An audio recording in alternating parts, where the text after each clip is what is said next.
Hi friends, का कोणास ठाऊक आज मला डॉक्टर बाबासाहेब आंबेडकरांची खूप आठवण येते. थोडक्यात तुम्हाला सांगते, माझे वडील शिक्षक होते. त्यामुळे ते आम्हाला आम्ही लहानपणापासून आम्ही फक्त त्यांच्याकडून डॉक्टर बाबासाहेब आंबेडकरांचीच कहाणी ऐकली, त्यांच्या जन्मापासून ते त्यांच्या मृत्यूपर्यंत. आणि एवढंच काय, तर माझे वडील आंबेडकरांना देव मानत होते.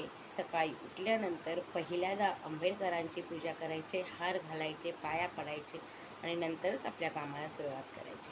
रिटायर झाले त्यानंतर रेशनिंगचं दुकान घेतलं घरी, तेव्हासुद्धा आंबेडकरांचा फोटो त्या दुकानात ठेवून त्यांची पूजा करायचे, रोज हार घालायचे, पाया पडायचे आणि मग दुकान चालू करायला सुरुवात करायची. कारण मला आणि माझ्या पूर्ण फॅमिलीला, माझ्या वडिलांकडे, माझ्या सासरी फक्त डॉक्टर बाबासाहेब आंबेडकरांचा खूप आम्हाला अभिमान वाटतो आणि आम्ही त्यांनाच देव मानतो. आणि का कोणास ठाऊक आज मला त्यांची खूप आठवण येते, म्हणून मी 2 व्हिडिओही टाकले आहेत. प्लीज तुम्ही ते बघा आणि माझ्या व्हिडिओला लाईक करा, कमेंट करा, सबस्क्राईब करा.